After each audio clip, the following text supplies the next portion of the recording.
اعوذ باللہ من الشیطان الرجیم بسم اللہ الرحمن الرحیم۔ السلام علیکم دوستو، میں خیریت سے ہوں اور امید کرتا ہوں کہ آپ لوگ بھی خیریت سے ہوں گے۔ میں آج آپ لوگوں کی خدمت میں پیر صاحب کا جو بیان لے کر آیا ہوں اس کا عنوان ہے موت کی تیاری۔ اس بیان میں پیر صاحب ہمیں موت کی تیاری کے بارے میں تفصیل کے ساتھ بیان فرمائیں گے، تو چلیے آئیے سنتے ہیں۔ الحمدللہ وکفا وسلام علی عبادہ الذین اصطفیٰ، اما بعد، اعوذ باللہ من الشیطان الرجیم، بسم اللہ الرحمن الرحیم۔ کل نفس ذائقۃ الموت ثم الینا ترجعون۔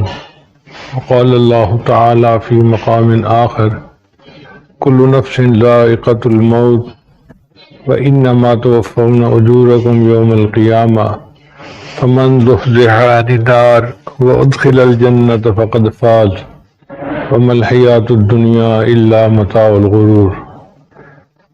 وقال رسول اللہ صلی اللہ علیہ وسلم، الدنیا سجن المؤمن وجنۃ الکافر۔ سبحان ربک رب العزۃ عما یصفون وسلام علی المرسلین والحمد للہ رب العالمین۔ اللہم صلی علی سیدنا محمد وعلی آل سیدنا محمد وبارک وسلم۔ انسانی زندگی ہوا میں رکھے ہوئے چراغ کی مانند ہے۔ اگر جوان آدمی چراغ شام ہے تو بوڑھا آدمی چراغ سحر ہے۔ جس طرح چراغ ایک جھونکے کا محتاج ہوتا ہے، انسانی زندگی بھی ایک پل کی محتاج ہوتی ہے۔ چنانچہ ایک لمحے میں انسان دنیا میں ہوتا ہے اور اگلے لمحے میں اس دنیا سے روانہ ہو چکا ہوتا ہے۔ اس لیے انسان کو چاہیے کہ اپنی موت کے لیے تیار رہے۔ کوئی نہیں جانتا کہ اس کو کب موت آئے گی۔ قرآن مجید کی ایک آیت میں واضح طور پر یہ بتایا گیا ہے کہ کوئی آدمی نہیں جانتا کہ اس کو کب موت آئے گی اور کس جگہ پر موت آئے گی۔ یہ علم فقط اللہ ہی کو ہے۔ تو جب ہمیں موت کا پتہ ہی نہیں تو پھر عقل مند وہ ہے جو اس کے لیے تیاری کرے۔ اور عجیب بات ہے کہ یہ دنیا کی مصروفیتیں ایسی ہیں کہ بندے کو اپنے اندر مشغول کر لیتی ہیں اور بندے کو فرصت ہی نہیں ملتی۔ چنانچہ مشغول لوگ کہنا شروع کر دیتے ہیں، اور جی ہمیں تو مرنے کی بھی فرصت نہیں ہے۔ اللہ اکبر کبیرہ۔ ایک مسجد کے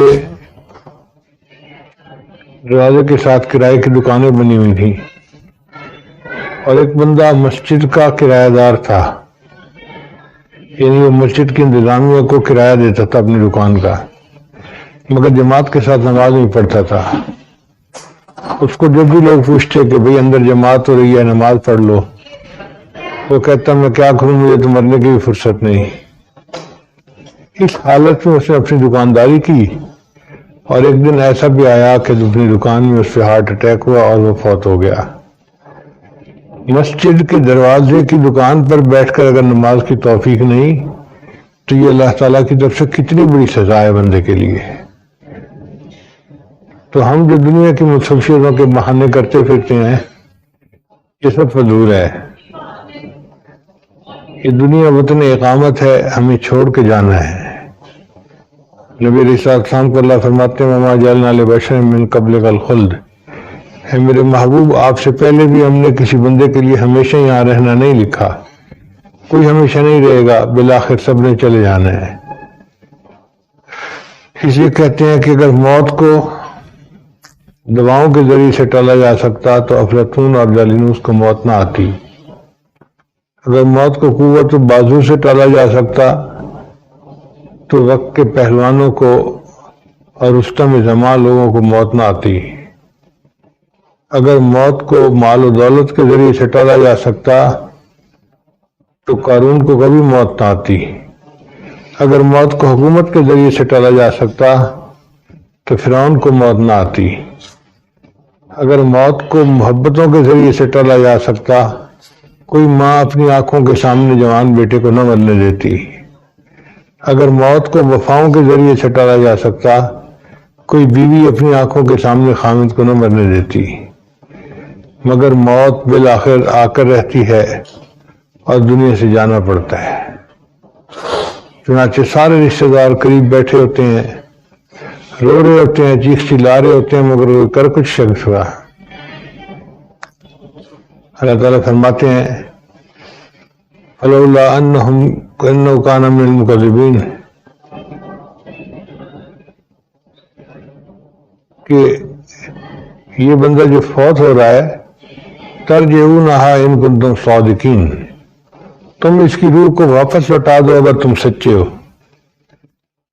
کوئی روح کو واپس تو نہیں لوٹا سکتا، جانے والا بالآخر سب کی آنکھوں کے سامنے چلا جاتا ہے، حتیٰ کہ ماں اپنی پاس ہوتی ہے، جوان بیٹا آخری سانس لے رہا ہوتا ہے، ماں رو رو کر کہتی ہے میرے بیٹے، میرے نور نظر، میرے لخت جگر، تجھے کیا ہوا؟ بتا تو صحیح، میں تیرا علاج کرواؤں گی، میں تیری خاطر اپنا پورا مال خرچ کر دوں گی۔ بیوی پاس ہوتی ہے، روتی ہے کہ میرے سرتاج مجھے بتائیں آپ کو کیا ہوا، مگر وہ کر تو کچھ نہیں سکتی۔ بیٹی پاس ہوتی ہے، روتی ہے، ابو ابو ابو مجھ سے بات تو کریں، آپ مجھے کہاں چھوڑ کے جا رہے ہیں؟ مگر ابو کو تو اپنی پڑی ہوتی ہے، اس وقت تو بات کرنے کی حالت میں نہیں ہوتا، تو سارے رشتہ دار روتے رہ جاتے ہیں اور جانے والا بندہ بالآخر دنیا سے چلا جاتا ہے۔ کوئی آتا ہے، کوئی جاتا ہے، محفل کا ہے رنگ وہی۔ کوئی آتا ہے، کوئی جاتا ہے، محفل کا ہے رنگ وہی۔ ساقی کی نوازش جاری ہے، مہمان بدلتے رہتے ہیں۔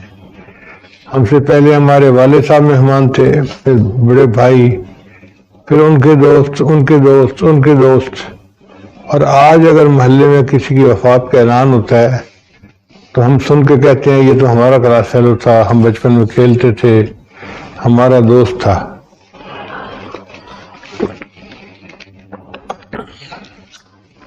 تو جانے والے بالآخر چلے جاتے ہیں اور اللہ تعالیٰ دنیا میں نئے لوگوں کو بھیجتا چلا جاتا ہے۔ مگر یہ طے شدہ بات ہے کہ جانا سب نے ہے۔ چنانچہ نبی اسلام نے ارشاد فرمایا کن فی دنیا کا انک غریب، تم دنیا میں ایسے رہو جیسے کوئی پردیسی ہوتا ہے، او عابر سبیل، یا راستہ چلنے والا مسافر ہوتا ہے۔ پردیس کا مطلب یہ کہ جو لوگ یہاں سے نوکری کرتے ہیں بیرون شہروں میں، تو ان کا دل وہاں نہیں لگتا، وہ اپنے گھر کے لیے اداس ہوتے ہیں، گھر جانے کے لیے تڑپتے ہیں، اور جیسے ہی ان کو موقع ملے فوراً اپنے گھر واپس آتے ہیں۔ اسی طرح ہمارا اصل گھر جنت ہے، اللہ نے ہمیں کچھ وقت کے لیے دنیا میں بھیج دیا ہے۔ اب یہاں رہتے ہوئے ہم اپنی طرف سے کوشش کریں کہ آخرت کی تیاری ہو، اور جب آنے کا وقت آئے تو پھر ہم اس وقت آرام کے ساتھ دنیا سے آخرت کی طرف روانہ ہو جائیں۔ زندگی انسان کی ہے مانند مرغ بے نوا، شاخ پر کچھ دیر بیٹھا چہچہایا اڑ گیا۔ انسان کی زندگی پرندے کی مانند ہے، جیسے پرندہ ایک درخت کی ٹہنی پر آ کر بیٹھتا ہے، تھوڑی دیر چہچہاتا ہے، پھر اڑ کے چلا جاتا ہے۔ ہم بھی آئے ہیں اور یہاں پر آ کر تھوڑی دیر زندگی گزارنی ہے، اور بالآخر ہم نے یہاں سے چلے جانا ہے۔ اس مختصر سی زندگی کو نیکی میں گزارنے کی کوشش کرنی چاہیے، تاکہ قیامت کے دن اللہ کے سامنے جا کر ہمیں کسی بات پر شرمندگی نہ ہو۔ حدیث پاک میں آتا ہے کہ 5 نعمتیں ہیں رزق کی۔ انسان کو اللہ تعالیٰ نے کھانا دیا، پینا دیا، پہننا دیا، مکان دیا، بیوی دی، سواری دی۔ تو یہ کھانا پینا، پہننا، گھر، بیوی اور سواری 5 نعمتیں ہوئی۔ یہ 5 بنیادی نعمتیں ہیں۔ تو جو بندہ 5 وقت کی نمازیں اپنے وقت پہ ادا کرتا ہے، وہ گویا ان تمام نعمتوں کا شکر ادا کرنے والا ہوتا ہے۔ قیامت کے دن اللہ تعالیٰ اس کو اپنے شکر گزار بندوں میں شامل فرمائیں گے۔ کھانا پینا، سواری، مکان، بیوی اور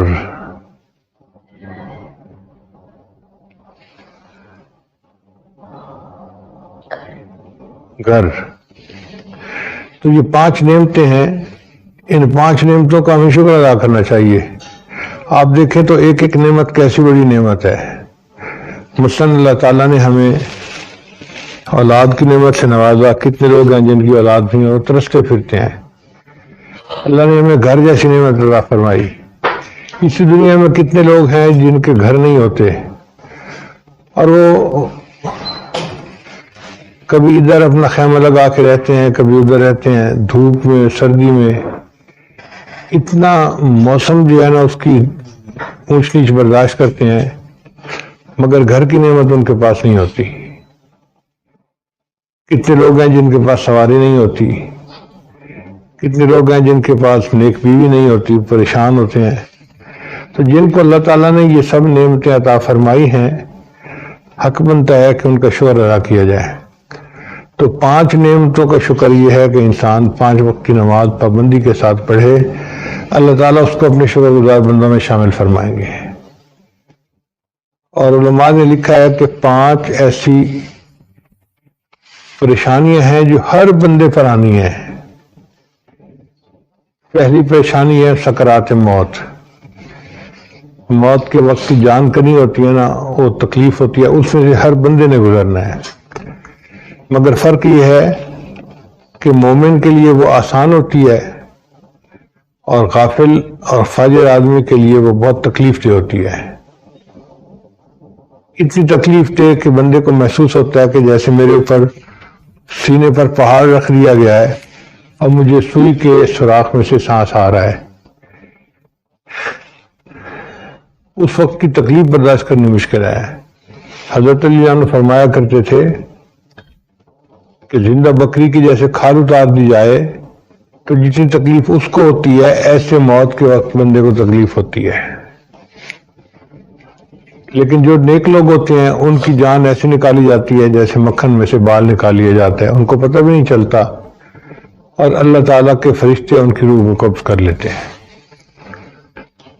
پھر دوسری تکلیف ہے قبر کی, کہ انسان جب قبر میں داخل کیا جاتا ہے تو نیک بندے کے لیے تو قبر جنت کا باغ بن جاتی ہے, لیکن جو فاسق و فاجر ہوتا ہے اس کے لیے قبر جو ہے وہ تکلیف کا جہنم کا گڑھا بن جاتی ہے.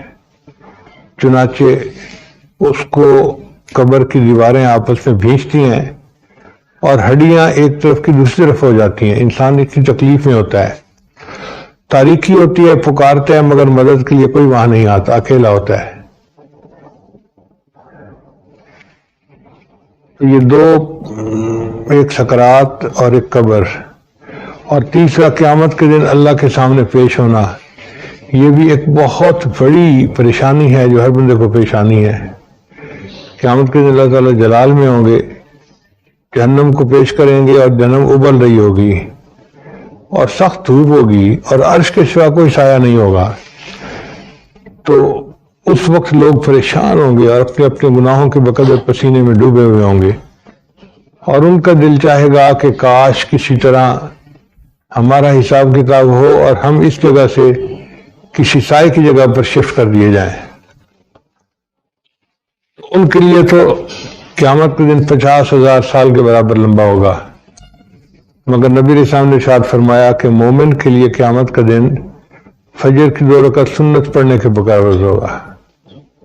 اور حدیث پاک میں آتا ہے کہ عائشہ صدیقہ رضی اللہ عنہا فرماتی ہیں کہ نبی علیہ السلام کی سب سے مختصر نماز فجر کی 2 سنتیں ہوتی تھیں. اللہ کے نبی صلی اللہ علیہ وسلم چھوٹی صورتوں سے ان کو پڑھ لیا کرتے تھے. تو مومن کے لیے قیامت کا دن 2 رکعت سنت کے برابر اور فاسق و فاجر کے لیے 50,000 سال کے برابر. پھر چوتھی پریشانی جو ہر ایک کو پیش آنی ہے وہ ہوگی میزان کی, کہ میزان کے اوپر انسان کے اعمال کو تولا جائے گا. لیکن نام اعمال میں تو ان کا اندراج ہوتا ہے. قیامت کے دن اگر یہ سارے گناہ مخلوق کے سامنے کھلے تو سوچیں ہمیں کتنی شرمندگی ہوگی. انسان کہے گا یا ویلتنا ما لہذا الکتاب, ہائے میری کمبختی, یہ کیسی کتاب ہے, لا یغادر صغیرۃ ولا کبیرۃ الا احصاها, کوئی چھوٹا عمل ایسا نہیں, کوئی بڑا عمل ایسا نہیں جس کی مدد درج نہ کیا گیا ہو۔ وَوَجَدُوا مَا عَمِلُوا حَاضِرًا، جو انہوں نے دنیا میں کیا ہوگا اپنے سامنے حاضر پائیں گے۔ وَلَا يَظْلِمُ رَبُّكَ أَحَدًا، تیرا رب کسی کے اوپر ظلم نہیں کرے گا۔ تو قیامت کے دن یہ جو وزن اعمال ہے یہ بھی ایک بہت بڑی پریشانی ہے۔ جب تک بندہ اس سے نجات نہیں پالے گا اس کو ڈر لگا رہے گا، پریشان رہے گی، پتہ نہیں کیا ہوتا ہے۔ اور پانچویں پریشانی ہے صراط، پل صراط سے اوپر سے گزرنا۔ اللہ فرماتے ہیں وَإِن مِّنكُمْ إِلَّا وَارِدُهَا كَانَ عَلَىٰ رَبِّكَ حَتْمًا مَّقْضِيًّا، تم میں سے جو کوئی بھی ہے اس کو جہنم کے پل سے گزرنا ہے، یہ تیرے رب کے نزدیک حتمی اور فیصلہ شدہ بات ہے۔ ثُمَّ نُنَجِّي الَّذِينَ اتَّقَوْا، پھر جو متقی لوگ ہوں گے ان کو ہم اس سے نجات عطا فرما دیں گے۔ وَنَذَرُ الظَّالِمِينَ فِيهَا جِثِيًّا، اور جو گناہ گار ہوں گے ان کو اوندھے منہ ہم جہنم میں گرا دیں گے۔ اب ان پانچ مصیبتوں سے ہم کیسے نجات پائیں؟ اس کا حل نبی اسلام نے فرمایا کہ جو بندہ 5 نمازیں باقاعدگی کے ساتھ پڑھتا ہے اللہ اس کو قیامت کے دن کی 5 مصیبتوں سے بچائیں گے۔ وہ 5 مصیبتیں یہ ہیں: سکرات کی مصیبت، قبر کی مصیبت، حشر کی مصیبت، وزن اعمال کی مصیبت اور پل صراط کی مصیبت۔ وہ بندہ ان 5 مصیبت مرحلوں سے آسانی کے ساتھ پاس ہو کر آگے چلا جائے گا اور اللہ تعالیٰ کی اس کے اوپر رحمت ہوگی۔ آج وقت ہے موت کی تیاری کرنے کا اور زندگی کو نیکی کی لائن پر گزارنے کا۔ انسان آخر غفلت کیوں کرتا ہے؟ دنیا کی لذتوں کے پیچھے، دنیا کی لذتیں اس کو اپنی طرف کھینچ لیتی ہیں اور وہ آخرت کو بھول جاتا ہے، ایسے سمجھتا ہے جیسے میں نے تو ہمیشہ ہی رہنا ہے۔ اکثر لوگوں کو ہم نے دیکھا ہے کہ قیامت کے دن کا تصور ان کے بارے میں ایسا ہے، ایک دن ہوگا، بڑی مشکل ہوگی، لوگ دھوپ میں ہوں گے، پسینے میں ہوں گے، اور کچھ لوگ ایسے ہوں گے جو عرش کے سائے کے نیچے ہوں گے، اور کچھ لوگ جنت میں چلے جائیں گے اور کچھ جہنم میں چلے جائیں گے، اور میں دیوار پہ بیٹھا تماشا دیکھ رہا ہوں گا۔ اپنے بارے میں کیفیت یہ ہوتی ہے کہ بس میں ان میں سے ایک نہیں ہوں گا۔ یہی دھوکہ ہے جو شیطان دیتا ہے، یہی دھوکہ ہے جو نفس دیتا ہے، اور انسان جس کی وجہ سے خود تیاری نہیں کرتا۔ ہمیں چاہیے کہ ہم آخرت کی تیاری کریں تاکہ جب اللہ کے حضور جانا ہو تو ہماری اس وقت کامیابی ہو اور وہ ہمارا خوشیوں کا دن ہو۔ چنانچہ ایک بزرگ تھے مالک ابن دینار رحمۃ اللہ علیہ، فوج میں سپاہی تھے، پیتے پلاتے بھی تھے۔ جب جوانی کا وقت آیا تو انہوں نے ایک بہت خوبصورت عورت سے شادی کی، اس سے اللہ نے ان کو ایک بہت خوبصورت بیٹی عطا کی۔ بچے ویسے بھی معصوم ہوتے ہیں اور اگر خوبصورت ہوں تو ان کی معصومیت کئی گنا بڑھ جاتی ہے۔ بچی ان کی گود میں بیٹھتی، ان سے بات چیت کرتی، یہ بچی سے بات چیت کرتے، حتیٰ کہ بچی کے ساتھ محبت میں گرفتار ہو گئے۔ اللہ کی شان دیکھیں کہ جب بچی کی ان کے دل میں بڑی جگہ تھی، اس بچی کی وفات ہو گئی۔ ان کے اوپر اپنی بیٹی کی وفات کا بڑا افسوس تھا، کئی دن غمزدہ رہے۔ بہت عرصے کے بعد کی بات ہے، ایک دن انہوں نے خواب دیکھا کہ اچانک زوردار دھماکہ ہوا اور بہت سارے لوگ ہیں جو ایک طرف بھاگے جا رہے ہیں اور یہ خود بھی بھاگے جا رہے ہیں۔ اب کہاں بھاگے جا رہے ہیں؟ آگے دیکھا کہ آگے تو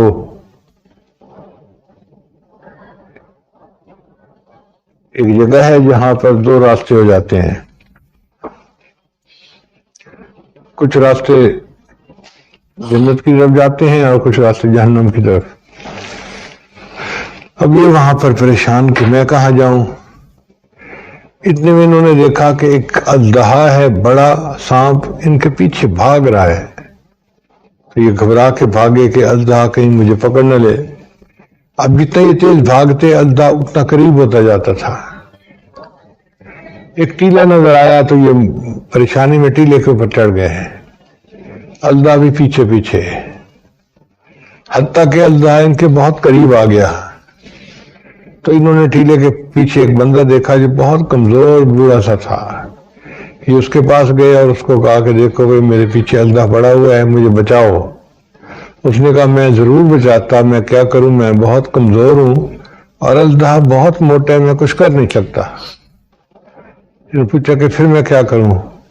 اس نے کہا میں اتنی ہیلپ کر سکتا ہوں کہ یہ سامنے بڑی بڑی عمارتیں ہیں نا, ان میں مسلمانوں کے چھوٹے چھوٹے بچوں کو رکھا گیا ہے اور وہ اپنے ماں باپ کی شفاعت کریں گے. اگر تمہارا کوئی چھوٹا بچہ فوت ہوا ہے نا تو وہ بھی یہاں ہوگا, تم جاؤ وہاں, ہو سکتا ہے تمہارے لیے کوئی آسانی ہو جائے. چنانچہ مالک بن دینار نے اس مکان کی طرف بھاگنا شروع کر دیا. الدہ ان کے پیچھے لگا ہوا تھا. اتنا الدہ قریب آ گیا کہ قریب تھا کہ وہ الدہ ان کو بائٹ ہی کر لیتا. کہ اتنے میں ایک آواز آئی, اے بچوں تم میں سے کوئی ہے اس کی شفاعت کرنے والا؟ تو ہزاروں بچوں نے کھڑکیوں میں سے باہر کی طرف دیکھا. اس میں ایک بچی ان کی بھی تھی. اس نے جب دیکھا تو اس نے ابو ابو کہہ کے پکارا اور اپنے باپ کی طرف بھاگی. یہ اس کی طرف بھاگ رہے ہیں اور بچی ان کی طرف بھاگ رہی ہے. جب بچی ان کے قریب آئی اس نے ہاتھ کا اشارہ کیا, اس کے ہاتھ سے ایسا نور نکلا کہ وہ الدہ بھاگ گیا اور ان کو ذرا سکون آ گیا. انہوں نے بیٹی سے پوچھا کہ بیٹی یہ کیا معاملہ ہے؟ اس نے کہا ابو یہ الدہ جو تھا یہ آپ کے گناہ تھے اور راستے میں جو آپ کو برا آدمی ملے تھا وہ آپ کی نیکیاں تھیں. اگر آپ کی نیکیاں زیادہ ہوتی تو آپ کا وہ آدمی جو تھا وہ نوجوان ہوتا اور وہ آپ کو الدہ سے بچا لیتا, مگر بوڑھا آپ کو بچا تو نہیں سکا. لیکن اس نے کم از کم گائیڈ تو کر دیا نا کہ آپ ان مکانوں کی طرف جائیں. اب میں آپ کی شفاعت کرتی ہوں اللہ کے حضور, آپ اپنی زندگی کو نیکی پہ بنا لیں تاکہ اللہ تعالیٰ آخرت کے منزلوں کو آسان کر دے. ان کی آنکھ کھل گئی. یہ واقعہ بنا ان کے نیکی پر آنے کا. انہوں نے شراب بھی چھوڑ دی, برائی بھی چھوڑ دی اور پھر مالک بن دینار رحمۃ اللہ علیہ بہت بڑے بزرگوں میں سے بنے.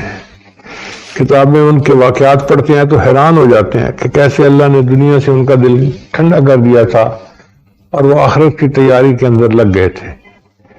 چنانچہ انہی کا واقعہ ہے کہ ایک مرتبہ ایک کنیز تھی جو بہت خوبصورت تھی, بند سنور کر جا رہی تھی, کسی نواب کی کنیز تھی اور اس کے ساتھ 5-7 اس کے نوکر خادم بھی تھے.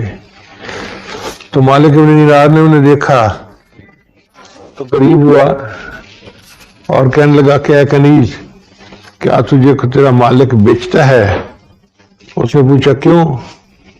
کہنے لگا اس لیے کہ ہو سکتا ہے کوئی تمہیں خرید لے. تو کنیز جو ہے وہ بڑی کہکہ لگا کے مسکرائی اور کہنے لگی دیکھو جی ہمارے دیوانوں میں ایسے بھی بڈھے ہیں, منہ میں دانت نہیں پیٹ میں ہاتھ نہیں, لیکن مجھے دیکھ کے یہ بھی اپنے بس میں نہیں رہا, تو اس کو اپنے ساتھ لے لو اور جو ہمارے بادشاہ سلامت ہیں آقا ان سے اس کو بھی ملائیں گے جا کے. چنانچہ ان غلاموں نے ساتھ لے لیا اور یہ فقیر آدمی ساتھ ساتھ چلتے رہے. جب وہ گئی تو اپنے آقا کو ملی اور بڑے ہنس ہنس کے اور اس نے ناز نخرے کے ساتھ بتایا کہ دیکھو مجھے تو لوگ دیکھتے ہیں تو اپنے بس میں نہیں رہتے اور آج ہمیں یہ بوڑھا ملا ہے, یہ بھی مجھے خریدنے کو تیار ہے. تو اس کا آقا بھی مسکرایا کہ اچھا تم اتنی خوبصورت ہو. تو اس نے مالک بن دینار کو اپنی طرف بلایا. یہ فقیر تھے, پھٹے ہوئے کپڑے تھے, بکھرے ہوئے بال تھے. قریب ہو گئے تو اس نے کہا کہ ارے بوڑھے تم اس پہ عاشق ہو گئے اور اس کے حسن جمال پہ, کیا تم اس کو خریدنا چاہتے ہو؟ اس نے کہا جی ہاں میں خریدنا چاہتا ہوں. اس نے کہا اس کی تو بہت قیمت ہے, لاکھوں دینار تمہیں دینے پڑیں گے تب میں تمہیں یہ خریدوں گا. اس نے کہا کہ جناب آپ نے اتنی قیمت کیوں رکھی ہے؟ کہتا ہے اس لیے کہ یہ خوبصورت بہت ہے. مالک بن دینار نے جواب دیا کہ جناب اس کے اندر خرابیاں بھی بہت ہیں. پہلی خرابی تو یہ ہے کہ یہ حسن اس کا عارضی ہے, چند دن کی چاندنی پھر اندھیری رات. کچھ دن جوان ہے، پھر اس کے چہرے پہ جھریاں پڑ جائیں گی، دیکھنے کے قابل بھی نہیں رہے گی۔ پھر دوسری بات کہ یہ صحت مند رہتی ہے تو پھر بیمار بھی ہو جاتی ہے۔ پھر تیسری بات کہ اگر چند دن نہائے نہیں تو اس کے جسم سے بو آنا شروع ہو جاتی ہے، اور پھر کھانے پینے کی بیت الخلاء کی ضرورت بھی اس کو لگی ہوئی ہے۔ اور یہ ایسی ہے کہ آج آپ کے پاس ہے، آپ کی وفات ہو گئی تو کل کسی اور کی گود میں بیٹھی ہوگی۔ ان نقائص کی وجہ سے اس کی قیمت میں بہت تھوڑی دے سکتا ہوں۔ ان کا کتنی قیمت کہنے کا 2 خشک کھجور ہیں۔ تو مالک بڑا حیران ہوا کہ اچھا اتنی خوبصورت باندی کی قیمت 2 کھجور ہیں؟ اس نے کہا اس لیے کہ ایک عورت ہے جو مشک سے بنی ہوئی ہے، جو سراپا خوشبو ہے، خوبصورت ہے، اتنی خوبصورت کہ اگر مردے سے بات کرے تو مردہ زندہ ہو جائے، اگر اپنی انگلی آسمانی دنیا سے نیچے کر دے تو سورج کی روشنی ماند پڑ جائے، اگر سمندر کے اندر تھوک ڈال دے تو پورے سمندر کا پانی میٹھا ہو جائے۔ ایسی عورت جس کو موت کبھی نہیں آئے گی، جو بیمار نہیں ہوتی، جس کے جسم سے بو کا تصور نہیں، وہ مجھے ایک خشک کھجور اللہ کے راستے میں خرچ کر دوں تو اس کے بدلے مل جاتی ہے۔ تو اگر ایک کھجور پر مجھے ایسی عورت ملتی ہے تو اس کی قیمت جو 2 کھجوریں بتائیں وہ بھی زیادہ بتائی ہیں، تھوڑی بتانی چاہیے تھی۔ اس بات پہ اس کا مالک جو تھا وہ بڑا حیران ہوا اور کہنے لگا بات تو ٹھیک ہے، چلو میں دنیا سے کنارہ کشی کر کے اب آخرت کی زندگی گزارتا ہوں۔ کہتے ہیں کہ وہ عورت اور وہ مرد دونوں ان سے بیعت ہوئے اور اس کے بعد انہوں نے عبادت گزاروں جیسی پوری زندگی گزاری۔ تو حقیقت تو یہی ہے کہ دنیا میں جو کچھ ہے، جتنی چمک دمک ہو، بالآخر ایک دن چلے جانا ہے۔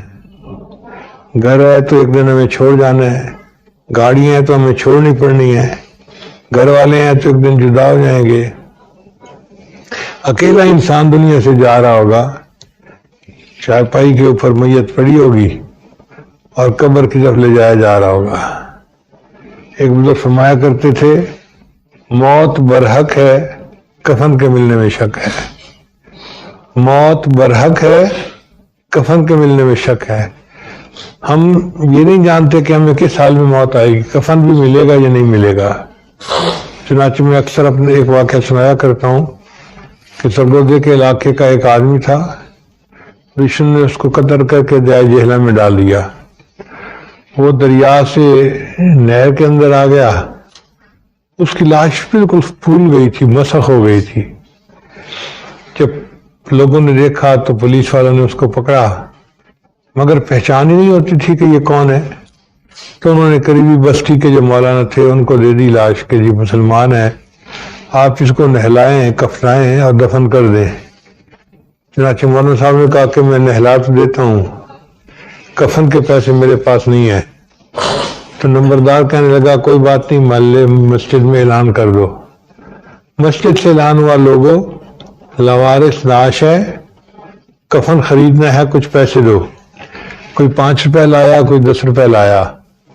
2 گھنٹے اعلان کے بعد کفن کے پیسے پورے ہوئے اور پھر اس کو کفن دے کے اس کو جنازہ پڑھائی گئی اور اس کے بعد اس کو دفن کر دیا گیا۔ اب جب اس کو دفن کر دیا گیا تو 3 مہینے کے بعد کیس کی حقیقت کھلی، پتہ چلا کہ وہ ایک بڑا زمیندار تھا، 12 مربع اس کی زمین تھے جس میں 4 مربع کنوں کے باغ تھے، کروڑوں روپے اس کے بینک اکاؤنٹ میں پڑا تھا، 4 اس کے جوان بیٹے تھے، 2 اس کے محل نما مکانات تھے اور اس کی بیویاں تھیں، علاقے کا نمبردار تھا۔ اب جو علاقے کا نمبردار ہے اور کروڑوں روپے اس کے بینک اکاؤنٹ میں پڑا ہے اور 12 مربع زمین کا مالک ہے اور 4 مربع کنوں کے باغ ہیں، اس بندے کو کبھی سوچا بھی نہیں ہوگا کہ میں جب مروں گا تو میرے کفن کے لیے 2 گھنٹے اعلان ہوگا اور پھر کفن چندے کے پیسے سے لے کے میں دنیا سے جاؤں گا۔ اس لیے سچ کہا موت برحق ہے، کفن کے ملنے میں شک ہے۔ جب ہمیں کچھ پتہ نہیں تو کیوں نہ ہم تیاری کریں تاکہ اللہ تعالیٰ کے دوستوں میں شامل ہوں اور موت کے وقت اللہ کی رحمت کی نظر ہو اور اللہ عزتوں کے ساتھ ہمیں اس دنیا سے اگلی دنیا کی طرف لے جائے اور اپنے مقبول بندوں میں اللہ ہمارا بھی شمار فرمائے۔ اس کو کہتے ہیں موت کی تیاری کرنا۔ چنانچہ ایک واقعہ کتاب میں لکھا ہے نا کہ ایک آدمی نے بہت خوبصورت مکان بنوایا، پھر اس نے کہا کہ لوگ آ کے دیکھیں اور اگر اس میں کوئی کمی ہے تو مجھے بتائیں۔ سب لوگوں نے دیکھا، انہوں نے کہا جی کوئی کمی نہیں، آپ نے تو ایسا بنوایا ہے کہ اس سے بہتر بنوا ہی نہیں سکتے تھے۔ ایک فقیر آدمی آیا اور آ کر کہنے لگا کہ بادشاہ سلامت، میں نے بھی آپ کا محل دیکھا ہے مگر اس میں مجھے دو کمیاں نظر آئی ہیں۔ اس نے کہا کون سی؟ ایک کمی یہ کہ یہ محل ہمیشہ نہیں رہے گا اور دوسری کمی یہ کہ آپ بھی ہمیشہ نہیں رہیں گے۔ یہ دو کمیاں مجھے نظر آئی ہیں۔ تو واقعی بات ایسی ہے کہ یہ دنیا کی نعمتیں ہمیشہ نہیں رہیں گی، بالآخر چھن جائیں گی اور ہم دنیا سے چلے جائیں گے۔ چنانچہ پچھلے دنوں میں ہم دیکھیں کتنے اچھے اچھے ہمارے قریبی مہربان دنیا سے رخصت ہو گئے۔